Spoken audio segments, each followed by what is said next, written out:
Do you want a highlight that will stand out from the old mold? Rising Recruits is here for you. Professional title screens with easy-to-read important information, use of multiple camera angles, professional graphics that emphasize your skills for coaches to see, 4K and high frame rate cameras to capture all the action. Call, email, or visit Small Moments Productions online today.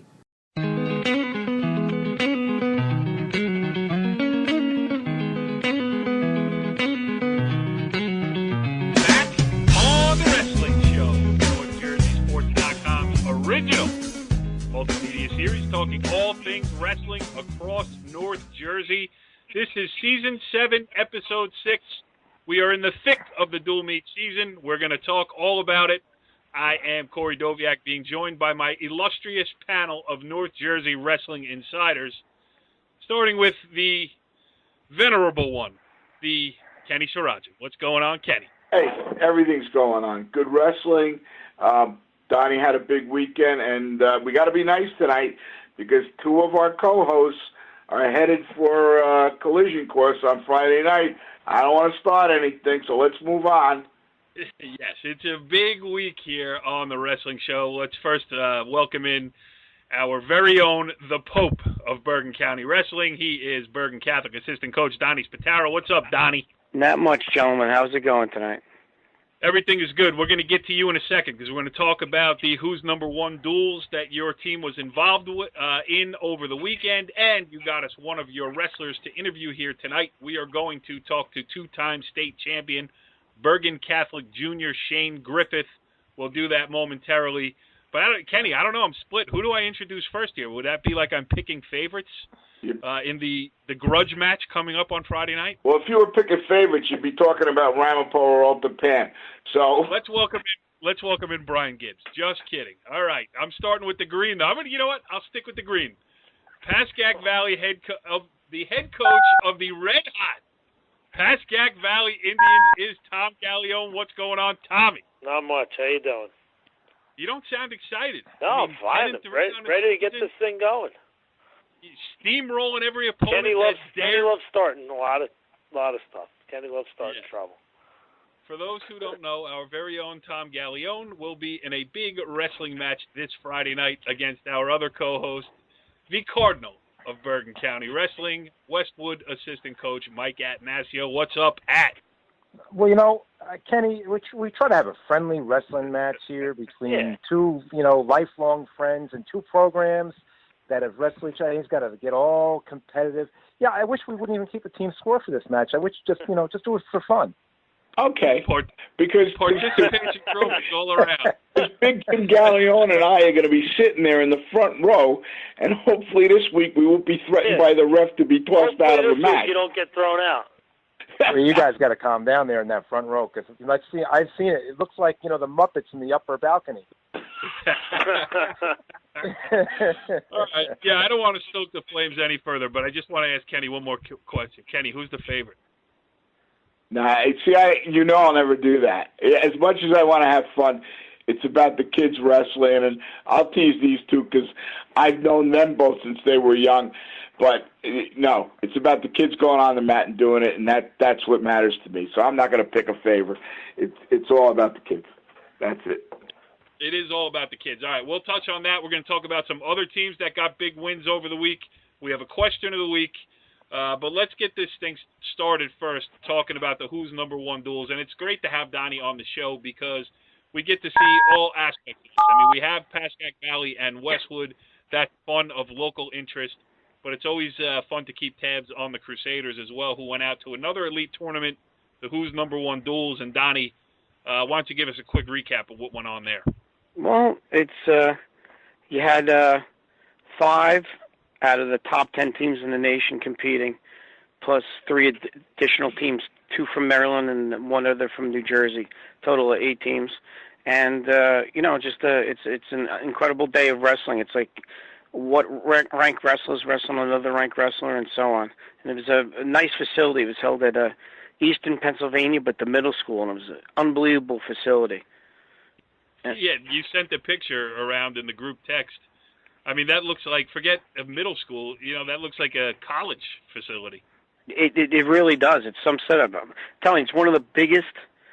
Forget about middle school. It's just one of the biggest schools I've ever seen in my life. I mean, it was just we pulled in and we just had to keep going around and around the school to get to the entrance that we needed to. It's basically like bigger than a junior college. Incredible facility. Crazy.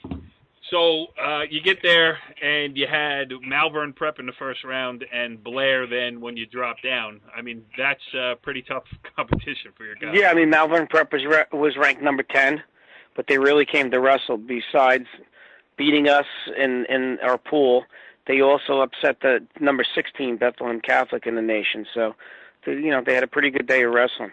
And if you go to these type of competitions and you're not up from, the first moment, a lot of things are going to happen to you.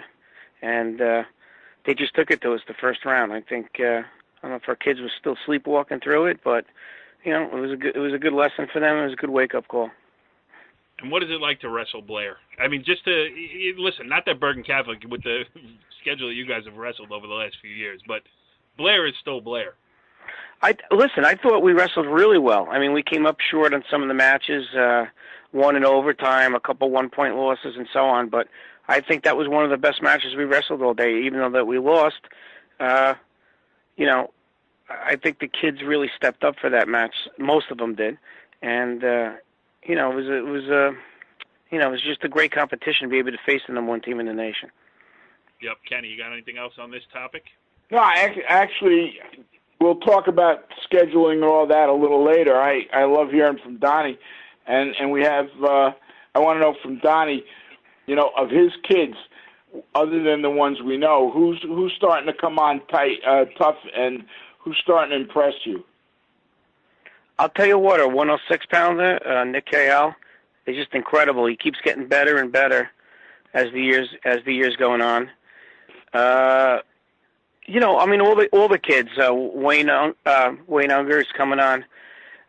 Wade was he came in. He was a little banged up from football, and he had to wait a while to get healthy. And he's coming back, and he won a match against his Blair opponent.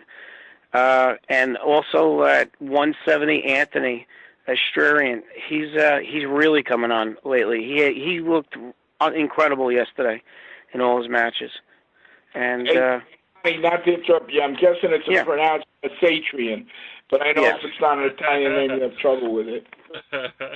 Well, I wanted to see if you were paying attention with the Armenian name, Ken. So. Tommy or Mike, you want to touch on this subject, or do you want to? No, I just want to touch on one thing. You asked Kenny if he had questions. He said no, and then he proceeded to talk for 3 minutes, then ask a question. So just figure I'd go. And he proceeded to talk without a beep. It was incredible. Yeah, there you go. Yeah, Tommy, still not as good as when he said it's not about me, and then he gave a 5-minute soliloquy at the BCCA. That's why he's up year after year for Barton's Best Award, co-host of the year. No doubt about it. Mike, you have anything to say? You want to talk about this, or should we move on? You mean, do I want to continue beating up on Kenny? I could add something, I guess, but I feel like we're kicking him while he's down here. Let's move on. All right, we're going to move on. Now, it was a great segue here. We should mention, too, that Bergen Catholic came back to win its last 2 matches, finished 5th overall at the Who's Number 1 duels. Really a great showing for the New Jersey contingent. It is our pleasure now to welcome in our guest this evening on the Wrestling Show. Now, we've done a lot of taped recordings with wrestlers from across North Jersey this season, but this is the first time we got one on the telephone line here as we tape this live on Monday night. We welcome in on the Complete Performance Baseball Academy hotline 2-time state champion and Bergen Catholic junior Shane Griffith. Shane, thanks for joining us here on the Wrestling Show. Thanks for having me. Well, it's our pleasure. I guess the first question I have to ask you, I mean, after a long day, long weekend of wrestling, and then, I don't know if you practiced today or what, but, you got to spend some more time on the horn here on the Wrestling Show with Donnie Spataro. Have you had enough of him already? Nah. Never get enough of Donnie. Wow, that's the right answer. I see he prepped you for this interview. You're going to be a tough nut to crack. Let's talk about the great weekend that you're coming off. And listen, you've had a lot of great moments in your wrestling career so far, with plenty of time left in it. But just let's talk about this weekend, the Who's Number One duels. I know it was a big match. A kid who had beaten you earlier in the season, a kid from a program like Blair, and then you turn around and you beat him this time around. Talk about that effort and turning the tables this time around. Yeah, it's always great to turn the tables and get revenge on a match we lost earlier in the season. After the first loss, it was just about working on my mistakes and trying to get better from that and working on my offense more. And when the match came, that's what I did, and I was fortunate enough to get on top. And I'll probably see him again next year because we're both returning next year, so it'll be good to get another match. How much do you pay attention to what a guy, have you thought of Julian Rodriguez since the first time you wrestled him to the duels, or is it just, because of Bergen Catholic, you guys are wrestling such a crazy schedule anyway that I'm sure you can't keep your eyes focused on one, but did you ever peek and say, I wonder what he's doing now because I may see him again? Yeah, I thought about it sometimes, but I just try to focus on the match I had in front of me and just taking one match at a time. And then as the weekend came closer, just prepare for that match, but not too much until the match actually approached. Let's go to Donnie. Donnie has intimate knowledge. Donnie, just talk about his focus to, be able to turn the tables like that and get a huge win in what was a huge weekend for you guys. I mean, it was a great showing by Bergen Catholic. Shane's always he's very focused. I just kind of knew on the way who's number one that Shane would most likely turn the tables on him. So I just know, how Shane prepares, and he's a serious competitor, and he's one of the most competitive kids I've ever seen. So I was looking forward to this match because I wanted to see Shane get a little bit of revenge here. Yeah. Did he give you a pep talk, Shane? I'm not even kidding around. I mean, how does Donnie and Coach Bell, do they give you a lot of instruction, like on a long bus ride? Do you guys talk about it, or do they pretty much, you do your work in the room, and then on wrestling day, it's up to you? We do our work in the room, and then may have a couple small talks, like before the match, and then right before the match, they might say a couple words, just a high five and go get them kind of thing. Yeah. All right, Kenny, have at it. Okay, Shane, it's really a pleasure to talk to you, and I know Coach Gallione has some questions about your future. I got a lot of wrestling questions for you. One of the things that impresses me about you is from the time you were a freshman, you knock off a two-time state champ at Dela Cruz. Last year, you win your second title. This year, you go against Julian, and then you also you go against Steve Glasgow, equal to you, a returning state champ. You just don't back off of anybody. You look for the toughest guys. Is that right? Yep, that's right.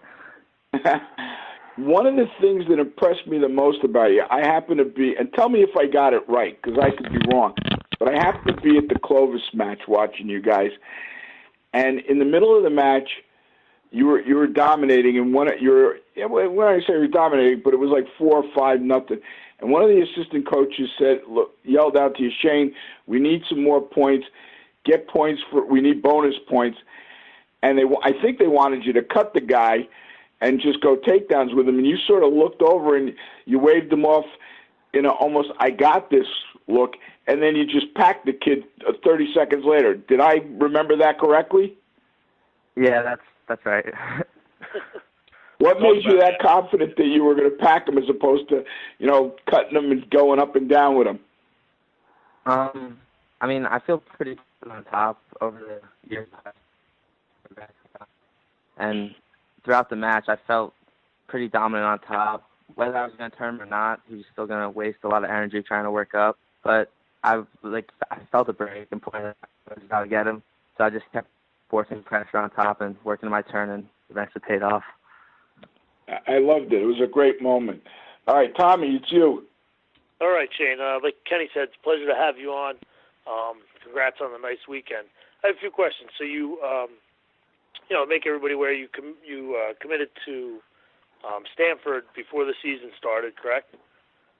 Yep, correct. And how does that feel to kind of get that process, out of the way before your junior year so you can really focus on wrestling? And if you don't mind, what other schools, obviously there was a ton that are interested in you, being a two-time state champ and only, through your sophomore year.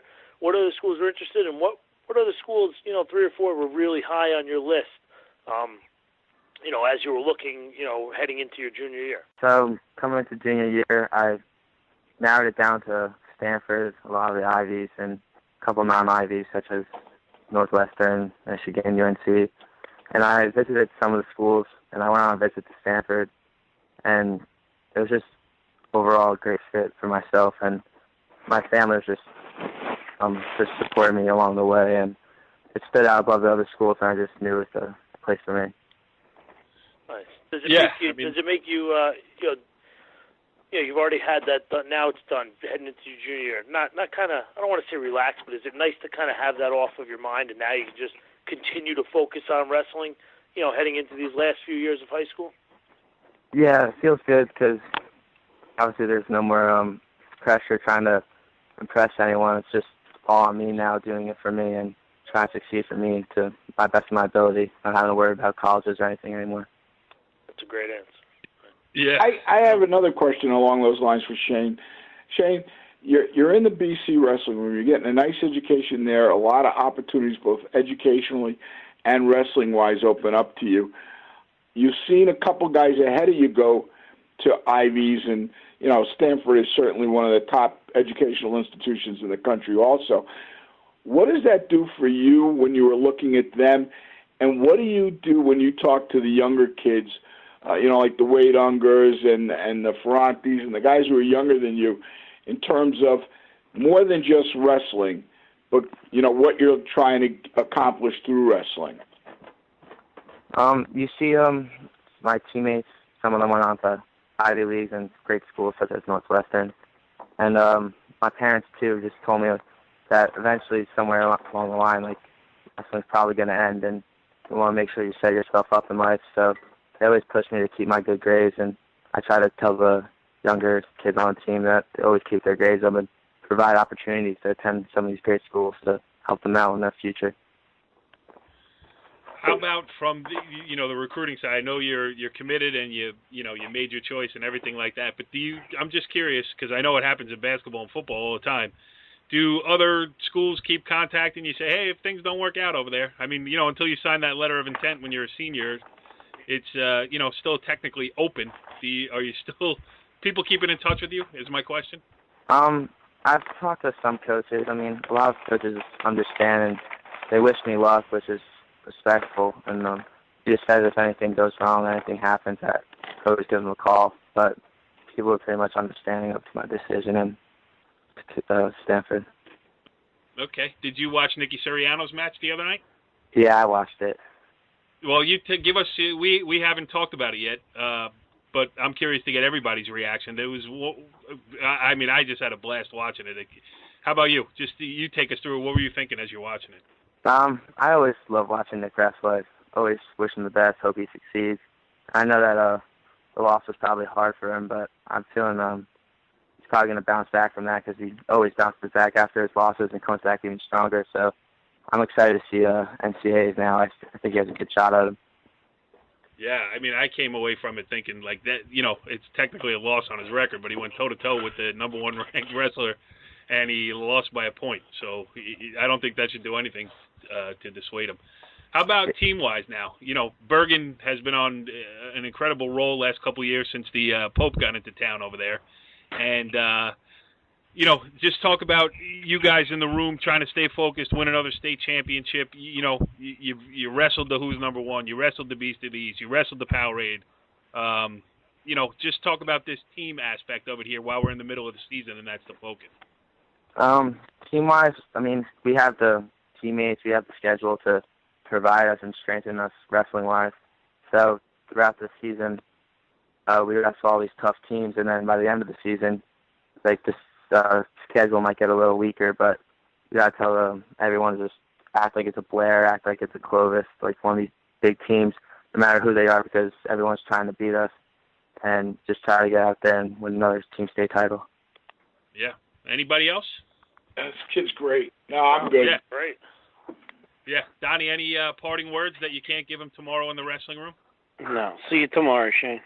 Shane Griffith, two-time state champion, junior at Bergen Catholic. Thanks for joining us here on the Wrestling Show. We appreciate your time. Thanks for having me. Well, interesting stuff there from Shane Griffith of Bergen Catholic. Not only one of the state's best wrestlers, but also a real good kid, as you can hear in that interview, going to Stanford. He seems to have his ducks in a row there. Academics, wrestling, the whole package, and he's got a bright future ahead of him. So, Donnie, thanks for getting us. Shane, let's move on. Kenny, where are we going with this show from here? I want to talk about, great matches this weekend. Tommy had a nice win against Ramapo, which has implications for the state sectionals. And you know what? I also want to hear from Mike, and I want Mike to talk about growing a program. And Mike, they had a quad this weekend where Westwood, which is one of our up-and-coming teams, went against 3 really tough teams. And they came out 0-3. And in honesty, that's not a bad thing. I'd like Mike to talk about the benefits and what they were looking to do there. So if I could get Tommy to talk about Ramapo and Mike to talk about his weekend, that'd be great. Yeah, Tommy. So, Friday we had a nice team win against Ramapo. I think we ended up winning 45-24. It was just kids really wrestled well. A few guys back in the lineup. And then we made some moves and some guys stepped up. Some of our lighter weights stepped up with some key bonus points, and it was just nice to, make sure we could hopefully secure a spot in the section. And it was beating a team that was just behind us, in the last PowerPoint ranking. So, it was good for our group of guys, our young team. That it was a nice atmosphere. It was a nice win for those guys to have, and hopefully we could just keep it going. Talk about some of those younger guys who came up big for you. Yeah, one guy, Jake Averna, I talk about, this kid was JV last year and just fairly new to the sport. And, I actually said it to somebody else the other day. He put in a lot of work. He worked at, with Donnie and those guys at Iron Horse. And, it showed. He's already 10-7 now, and he had a huge win. He was losing 4-1 going into the second period. He, got up 8-4 and then stuck the kid 10 seconds into the third period. So that's really where the momentum shifted in the match. Other guys like Will Morris, Matty Byer, Robbie Natelli, they're having nice years. But some of these other guys that not a lot of people know about are really, the hard work's really starting to pay off, and it's good to see. And hopefully they can just kind of keep it going. And this is that's for the mention of the Iron Horse. We get one of those. No, hey, I gotta say, I told Donnie this the other day. I said some of these guys, they're just, being on that mat, and I'm sure Mike has seen it too with his kids. Some of these kids that just have been on the mat, since this time the season ended, makes a big difference, not only in their skill, but just their mindset and the confidence they have in themselves. So, got to give credit where credit's due, And where is that, Matt? What's the name of the place? Iron Horse. Yeah, no, it's good stuff. And I noticed that the PV Wrestling Twitter account seems to be a lot more active these days, Tommy. There's retweets flying around. Last couple of years, now it was, practices on Tuesday. Now it's like, Indians have won 8 in a row. That's also the school newspaper. I got to give him credit, too. They do a nice job covering our sports now, All right. They're almost up there. They're almost up there with NorthJerseySports.com. Yeah, and then they'll graduate. But anyway, I'm still waiting to graduate, too. All right, Kenny, you asked about Mike Atanasio's weekend. And, Mike, when we had Paul Castellini on last week, we were talking about how you guys deliberately, you knew you were going to be better this year. You got the confidence in the program with the 9-0 start. It was great. And then strategically, it seems like, placed this quad meet, A, to get some real good competition in, B, to maybe show the kids a little bit, hey, we still got a lot of work to do. How did you guys look at it? Well, when we came into this, we were undefeated. We're 12-0, and when we planned this, and when we looked at the schedule, just like Coach said to the kids today, we never thought we'd be entering this thing with an undefeated record, which I think it worked against us a little bit.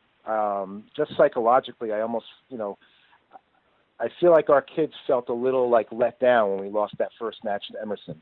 And not that you wouldn't be let down by losing a match, it's a rival match and all that, but I felt like there was a lot of benefits, just like we planned. We got a lot out of it. I mean, every wrestler on our team got a loss. And, sometimes when you have a couple of county places, you have guys that go into a quad sometimes and they go 3-0, and it's nice for the team, it's nice for the points on the scoreboard, but then you look back and go, we're trying to get this kid to the States. Did he get better today?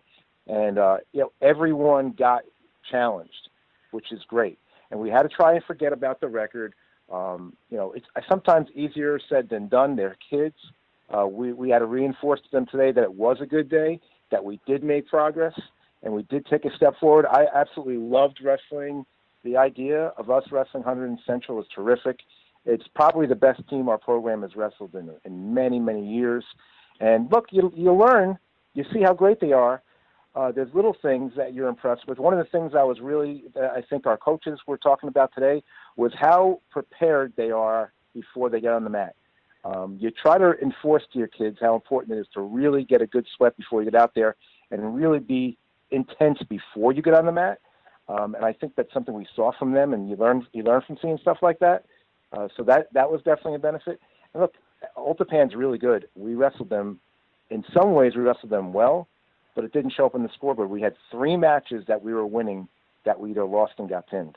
So, we're right there with Old Japan, but, it's all talk until you actually get your hand raised. Those matches, it's great that you were winning, but we're trying to show them the positive. We are close. We didn't pull it off against Old Japan. But, going back to the original point, good weekend for the program, definitely something we're going to continue to do in the future. You like getting your tough kids good matches. You like exposing them to a higher level of wrestling, kind of open their eyes to. There's a lot of good teams outside of Bergen County, and we want to be part of that whole thing. We want to be part of wrestling that goes beyond Bergen County wrestling. So we're happy. We made progress. The key is, what do we do from here? That was my message to the kids today. Do you reflect and say, well, we're not ready for that level of wrestling, and then just go back to what you're doing? Or do you say, we're going to take what we learned, take it out against Pascack Valley on Friday, the week after that conference match conference title match against Riverdale. That's how we're going to measure our season, not necessarily, 100 in Central on Saturday. Oh, you killed me, Mike. I was so ready to stoke the flames again. I was going to say, you tell your kids, you go out, you take care of business on Friday night at home against the Twitter account loving Pascack Valley fighting. Yeah, these guys, they got a winning streak going. We have a losing streak going. We lost 3 in a row. Come on. We are going to go into our own gym as terrible underdogs, and we will try to claw up, if we can, that big Indian mountain that we call Pascack Valley Wrestling.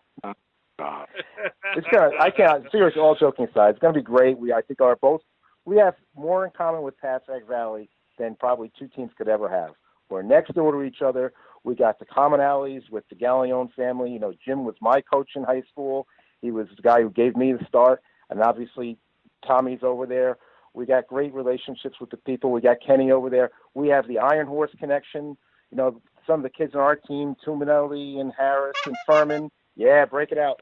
These guys have been practicing with the Valley kids on and off for the last 9 months, and they've all made great games.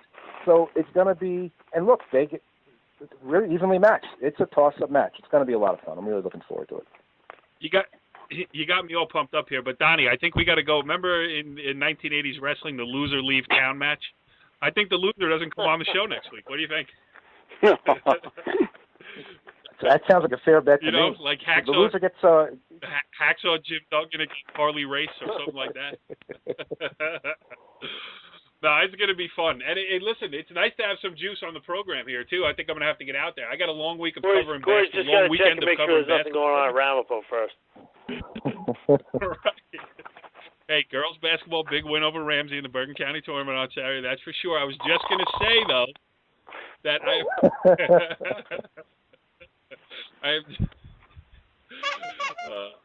I'm just going to say that I am going to clear the docket. I will cover basketball and take care of that aspect all weekend long. But Friday night, I think I got to be in Westwood. And tell Dan Vivino over there, I don't want to be sitting by the junked up end of the floor. Put him right in between Kenny and my dad. They can all get yelled at by a ref. My God! Just keep a mic on them, and just tell the ref ahead of time. Just don't even warn them. Just throw them right out. Who's on the match? Do we know? Oh, I don't know. I don't look these things up, Kenny. Whoever refs is whoever refs. I can't remember. I don't know. Kenny, whoever is on the match, though, I think that is a potential guest for next edition of the Wrestling Show. All right, Mike, since you've been doing such a good job, you got us all pumped up here. Let's move on to the feature that is sweeping the local high school wrestling scene. It's the Top 10 with Mike Atanasio. Hold on. Hit it, Mike. Bergen Catholic, number 1. And we have a little change at the top. Don Bosco Prep moves up from number 3 to number 2. They had a dual meet with Queen of Peace and knocked them off. Came down to the last bout. Queen of Peace is going to be 3. Emerson Park Ridge 4. Old Tappan 5. Then we get our Passaic counties in there. Wayne Valley, Clifton, Passaic Valley. Number 9, Fairlawn. And number 10, Riverdale. And on the outside kind of looking in, we have Westwood, DV, North Bergen, and Paramus. Tommy, I think he did a good job. I think Emerson, just to check, does Emerson wrestle Queen of Peace this week, or is that next week? So I don't know. Maybe it's next week. I think one of these next week or so, I think Emerson and Queen of Peace are wrestling, because I think that league is doing type of championship that they did in football. So that's a good match to look forward to, with 2 of the top teams there that Mike listed. It's a really interesting matchup. There's some good matchups. I know Donnie has, Bosco on Wednesday and Paramus on Friday. I know there's some good individual matchups in that one on Friday. So, good job, Mike. Good stuff. There you go. The top 10, Mike, great job on that. But you have some more news to report, not of the best variety. So why don't you break it down for us? Sure. We try to look at our wrestling community as a big family. We like to help each other out. Things that go way beyond the sport. John Morawski, his son is Matt Morawski, who's a standout wrestler at Old Tappan. He's a 113-pounder, sophomore. John Morawski, the father, suffered a really serious stroke last week, and he remains in intensive care. He's facing a long and challenging recovery, and, his illness is sure to be significant. He's a great dad and a friend of the wrestling community who's always been active in the sport at the youth level, and now that his son is in high school, he's been super active in getting Old Tappan to everywhere, summertime, and doing all kinds of things for Coach Ortiz. It seems like he's just like an anchor in that program, and it's a very, very difficult thing for them to go through. So I just wanted to share with everybody the GoFundMe page. If you're interested in helping out a little bit, if you go to GoFundMe.com and you look for Team Morawski, and I'll spell it for you. It's MURAWSKI. So GoFundMe.com/Team Morawski. And, every little bit helps. If we could just get, just half the people that listen to the show to put a couple of dollars there. We have so many people listen to the show and pass the word. It'll make a big difference for the family while they go through this really difficult, time at home. Yes, absolutely. Well said. We will get the word out there, too. We'll put it on the Twitter account. We'll do everything we can to help the local wrestling community. All right, moving on now. All right, Kenny, we were going to do teams with big wins, but there's only one team two teams that count around here. Bergen Catholic had 2 big wins. Pascack Valley on a roll. We mentioned all theirs wins, so I think that takes care of that. So let's get to our very next segment here on the wrestling show. And as soon as I can find here we go. And now it is time for the segment that is sweeping the high school wrestling world. A segment so confounding, so creative, and so calculated that it often leaves our panel speechless or pleading the fifth. It's Ken Sarajan's Coach's Question of the Week.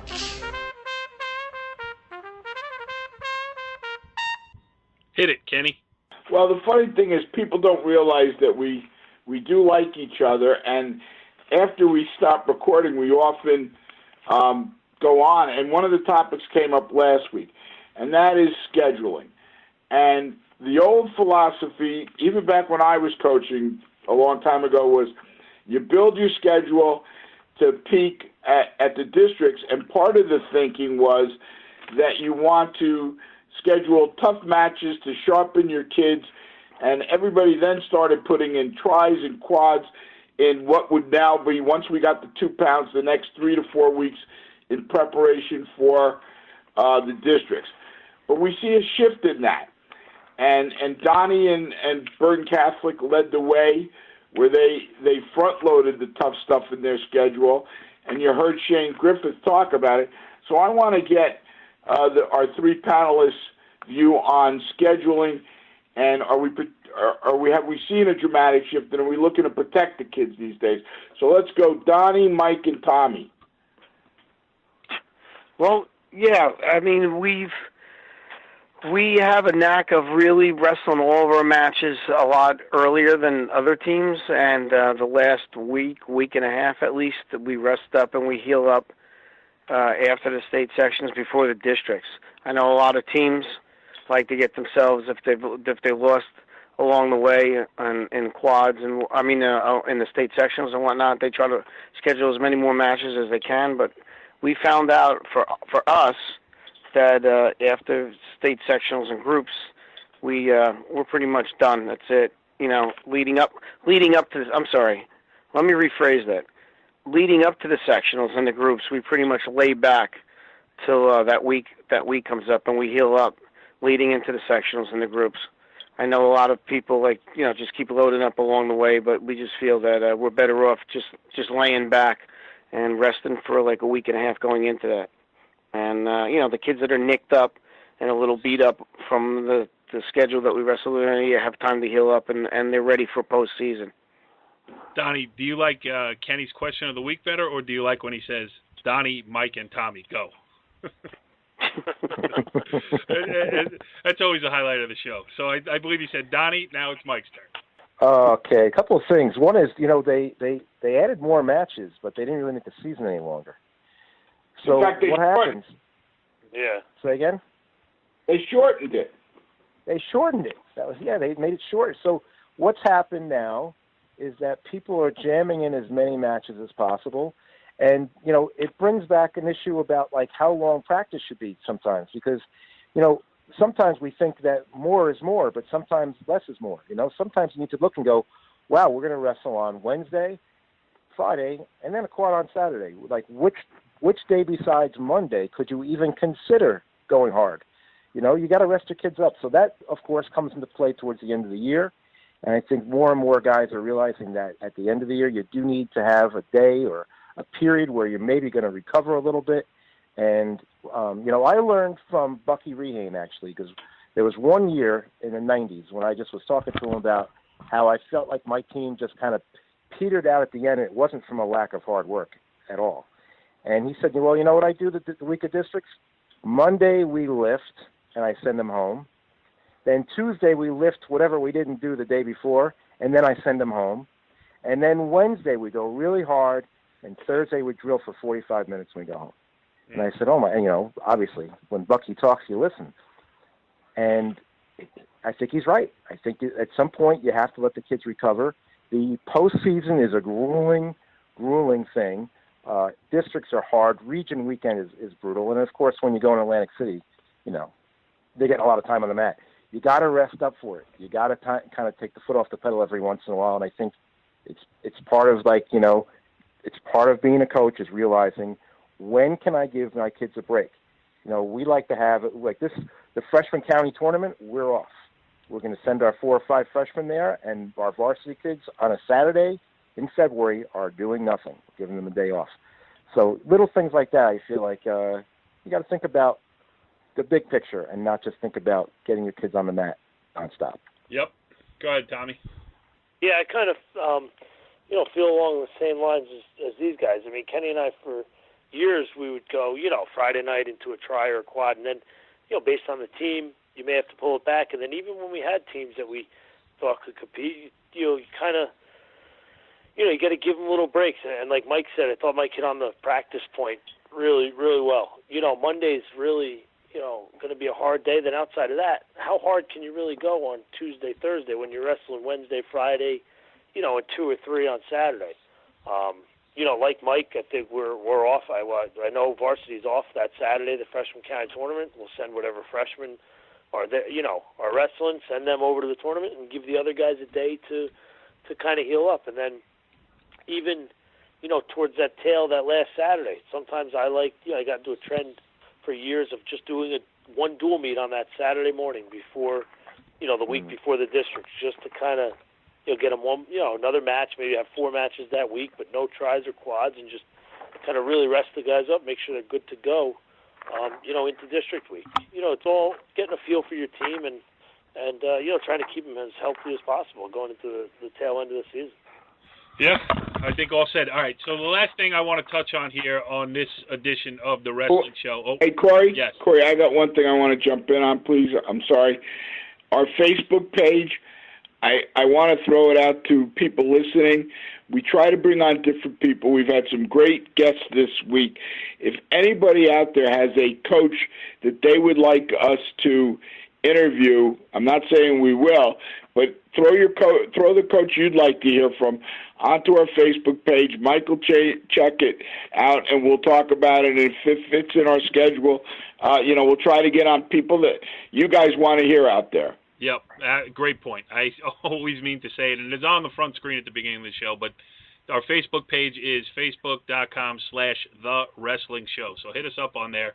Last thing to touch on, I mean, we could just hit it with Donnie real quick, but I think all of us were watching. We were all excited about it. Was Nick Soriano's match, the Bergen Catholic 4-time state champ, now making his mark at Penn State. Took a loss, but Donnie, you ought to be proud watching that, because I think probably we all felt it too. We watched him go through his high school career, and no one was closer to him than you, especially on this show. Just give us a couple words about what you were thinking watching Nicky.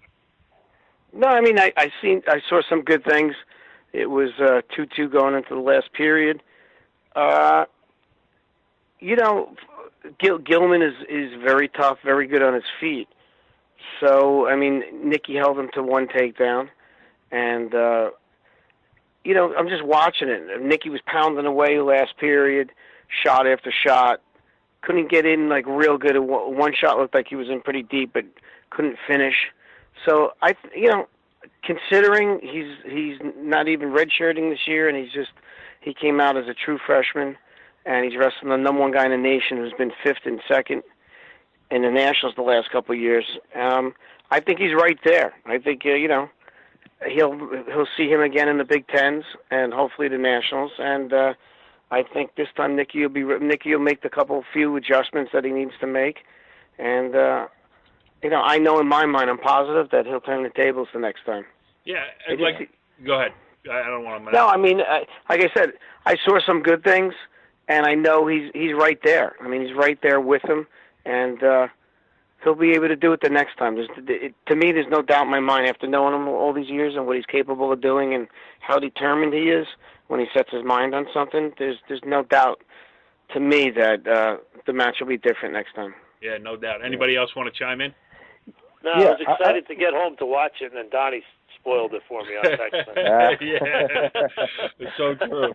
I taped it, so I knew the outcome by. Yeah, I was taping it, but that's all right. I still watched it the next day. But great match. Yeah, and I don't think go ahead. Hopefully, he can turn the tables next time. It was a really good match, like Donnie said, for a true freshman to do that. Against a 5th-year senior, that's pretty impressive. So hopefully, next time they wrestle, it's a different outcome. Yeah, and if it was a 7-1 loss and he got dominated, you'd be like, uh-oh, he's got a long way to go. But it was 3-2. And let's mention, too, that match was at Carver Hawkeye Arena, and I think there were 17,000 people there. So, to wrestle to within 3-2 of the number 1 wrestler in the nation, I think it only means great things ahead for Nick. But we knew that all along. Anyway, that's it. This edition of The Wrestling Show. Follow the leader.